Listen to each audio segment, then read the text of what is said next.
જે વ્યવસ્થાએ ઊભા કરેલા પ્રશ્નો, આપણે જાતે ઊભા કરેલા પ્રશ્નો, એ બધામાંથી જો આપણે નીકળવાનું હશે તો એક જ રસ્તો છે, આપણે સાથે ભેગા થઈને સંવાદ કરીએ, વાતચીત કરીએ ગામમાં. અત્યારે એમ થાય છે કે ના ફલાણો સરપંચ બની ગયો, અમારી ટોળકી એને નહીં સહન કરે, એટલે બે ત્રણ ટોળકીઓ હોય ગામમાં, ગેંગ કહેવાય ને, ગેંગ. એવી બે ત્રણ ટોળકીઓથી ગામો ચાલતા હોય છે. અત્યારે એવી ટોળકીઓ ધર્મમાં પણ છે. ત્રણ ચાર ટોળકીઓ એક ગામમાં ફરે, એના એકના અનુયાયી ઓછા નહીં થવા જોઈએ. સતકેવલમાંથી એક પણ ઘર બાકાત નહીં થઈ જવું જોઈએ, એના માટે બરાબર ફિલ્ડિંગ ભરે સતકેવલ વાળા. કબીર વાળા હોય તો એમના માટે ફિલ્ડિંગ ભરે. કબીર વાળાને એમ કહે કે ભાઈ તારો બરાબર પીળો ચાંદલો જ રાખવાનો, લાલ કરવાનો જ નહીં તારે. એટલે એમ હરીફાઈથી ગામડાઓ જે છે એ ચાલી રહ્યા છે. ધર્મની હરીફાઈ, રાજનીતિની હરીફાઈ, અને એમાં બિચારા બાપડા અમારા ગરીબ અભણ લોકો, જેમને આ રાજનીતિની કઈ સમજ નથી પડતી, જેના ધર્મ સાથે કઈ લેવા દેવા નથી, એ બિચારા પેલા બે ત્રણ પાડાઓ લડે છે, એમાં પીછાઈ મરે છે. આ અંતિમ સત્ય આપણા ગામડાઓનું. તાળી નહીં પાડતા, આપણી કમનસીબી છે. આ બહુ ખરાબ પરિસ્થિતિમાં છે આપણે અત્યારે, કે આપણે આટલું બધું ભણી ગયા તેમ છતાં આ બધું જ દેખાય છે ખોટું થઈ રહ્યું છે. બધાને જ ખબર છે તેમ છતાં આપણને લાગે પેલું આંખે પાટા બાંધી ફરે ને છોકરાઓ રમે, પેલું કેલી એક રમો થાય રવતા જગનભાઈ, ગાં પે પાટો બાંધીને, આંધળો પાટો. આપણા બધાની આંખે આંધળો પાટો બાંધેલો છે બેન. આપણે બધા જ ગામમાં બધું જ જોઈ શકીએ છીએ. વાર તહેવાર બરાબર આપણે રીત પ્રમાણે નથી ચાલતા, એ બધું આપણે જોઈ રહ્યા છે. આપણા સાંસ્કૃતિક જીવનના વ્યવહારો, જે આપણા ડાયાઓ પૂર્વજો જે અભણ હતા એ ગોઠવી ગયેલા, આપણે પીએચડી કરી લઈએ તો પણ નથી મેળ પડતો, એટલી હાલત ખરાબ છે આપણી. અને તેમ છતાં આપણે પાછું છાતી ઠોકીને કહેવાનું આમો આખા અહીં હળપતિઓને ગામિતો પૂછે નહીં, ગામિતોને ચૌધરીઓ પૂછે નહીં, આવી હાલતો છે ગામડાઓમાં. જેમની પાસે જમીન છે તે સાવકાર ગામમાં, જેમની પાસે નથી તે દુબળો હળપતિ, એને કોઈ પૂછે નહીં. એના ઘરનું પાણી હો નહીં પીવાય, પીવો તો તમને કોણ થાય, થાય કે હતા હે એટલે નહીં પીતા. એટલે કહેવાનો મતલબ કે આખો સમાજ, જેને આપણે સમાજના નામથી છાતી ઠોકીને બૂમ મારીએ છીએ, જય આદિવાસી, એ આદિવાસીની આપણી હાલત આવી છે. અને જો એમાંથી આપણે કંઈક કરવાની કોશિશ જો કરીએ તો મારી એક જ શરત છે, ગામના જુવાનિયાઓ અને ગામના વડીલો એક જ પથારી પર બેસીને વિચાર કરે કે એના પહેલા જે જીવન હતું એમાં શું શું ખામીઓ નહોતી ને આપણામાં શું શું ખામીઓ છે. અને બે બીમારીઓ બતાવી મેં તમને, એક ધર્મની બીમારી અને એક છે તે રાજનીતિની બીમારી. અને આ એવી બીમારી છે, એની કોઈ દવા નથી શાંતિ કરશે, કોઈ જ દવાની. તમે ગમે તેટલા મેડિકલ દવાખાનાઓ ખોલો, આનો ઈલાજ જ નથી. એટલે એવી પરિસ્થિતિમાંથી આપણે જો નવા સમાજની રચનાની કોઈ કલ્પના કરવા વાળા જો આપણે થોડા ઘણા જો ભેગા થતા હોય, જેના દિલમાં એમ લાગે છે કે મારા સમાજનું કંઈ પણ થવું જોઈએ, કંઈક તો થવું જોઈએ, એવું જે લોકો વિચારે છે, એટલા જ આ લોકો ભેગા થયા છે. એ સિવાયનાઓને તમે ભૂલી જાઓ. એ પેલી બીમારીઓમાં સપડાયેલા છે. આમાં બી હશે થોડાક બીમાર, ઘણા બધા બીમાર બેઠેલા હશે આમાં, પેલી બે બીમારીઓ વાળા.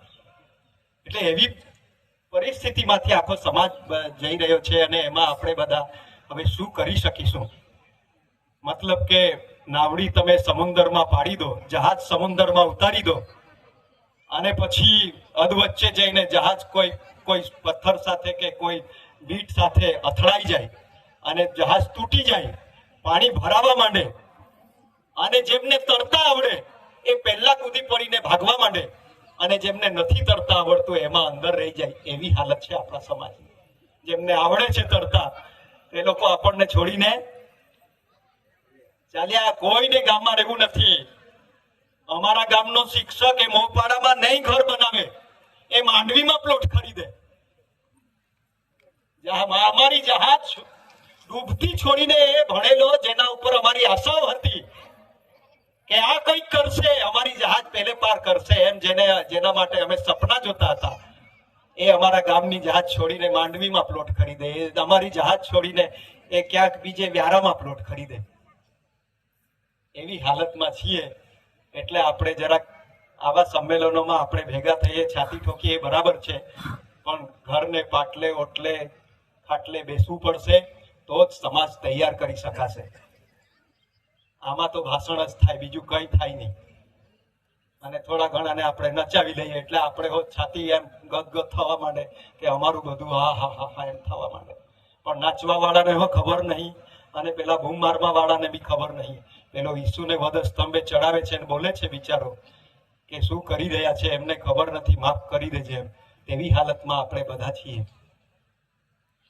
એટલે જ્યાં સુધી ભણેલાઓ, જેમને જહાજ હંકારતા આવડે છે, એ જ્યાં સુધી પોતાના ગામની જવાબદારી નહીં લે, ત્યાં સુધી આ જહાજ ડૂબી જવાના. કોઈ ભગવાન આવીને એને પાર પાડવાનો નથી. અને આ એવી બીમારી છે ભગવાન વાળી, તમને છેલ્લી વાત કરી દઉં, જરાક મને માફ કરજો. બે પતિ પત્ની જીવતા હોય ને બહુ સરસ રીતે, આ બધા લગ્ન વગરના છે એમને નહીં ખબર પડે, તમે જરા ખોંકારો મારો ને. બે પતિ પત્ની બહુ સરસ જીવતા હોય ને, અને વચ્ચે એકાદ નવું ઘૂસી જાય.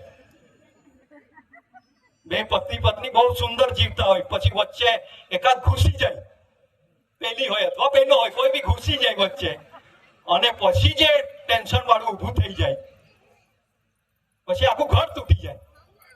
એમાં ભગવાન વાળું વચ્ચે ઘૂસાડેલું છે. અને આખા ગામના ગામ, ઘરના ઘર.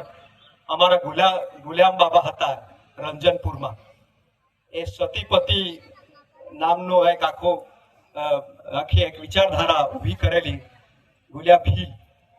પછી એને બી બાબો બનાવ્યો, પછી હવે ભગવાન જાહેર કર્યો, બધા લોચાવાળું જ આપણું. તો એ કહેતા હતા કે આપણે બધા જે ધરતી પર આવીએ છીએ, તો મા બાપ વગર આપણે કોઈ આવ્યા છે ખરા? આપણે આ ધરતી પર પેદા થવા માટે મા અને બાપ જોઈએ. તો આપણે આ ધરતી પર આવીએ છીએ મા બાપ થકી, તો આ વચ્ચે ભગવાન વાળું ભૂત કોણે ઘુસાડ્યું? કોણે બનાવ્યા? તો કે ભગવાને. તો મા બાપ શું કરતા હતા? માછલા મારતા હતા.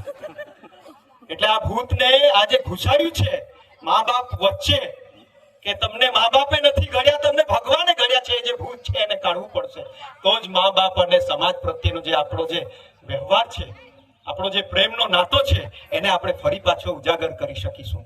અત્યારે શું થયું છે, ઘડનારાઓને સાઈડ પર મૂકી દેવડાવે છે, અને તમને આણે ભગવાને ઘડ્યા છે, એની સેવા કરવાની, એને પ્રેમ કરવાનો, એના માટે જ બધું કરવાનું, એમ આપણને પનારે પાડીને આ બાજુ લગાડી દીધેલા છે. એટલે પહેલી બાજુ આપણે બધા વિચારોને ઠેકાણે પાડી દેતા છે.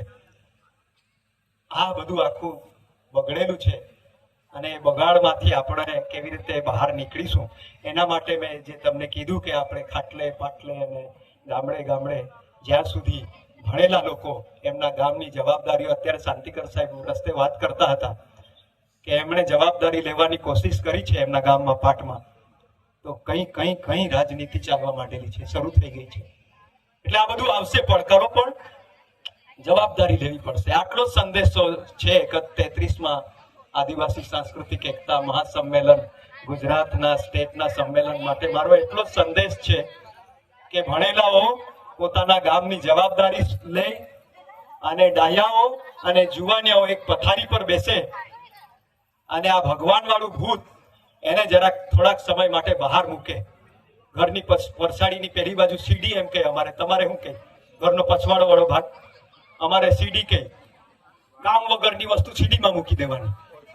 એટલે આ જે કઈ કામ વગરનો સામાન છે ઘરમાં, એને તમારે ઘરની પરસાડીની બહારના ભાગમાં થોડાક સમય માટે, થોડાક વર્ષ માટે કાઢી મૂકો, તો જ ગામડાઓને સુધારી શકીશું. બધાને આપકી જય, જિંદાબાદ, જોહાર. ખૂબ ખૂબ આભાર ડોક્ટર જીતેન્દ્રભાઈ વસાવાનો. આપણને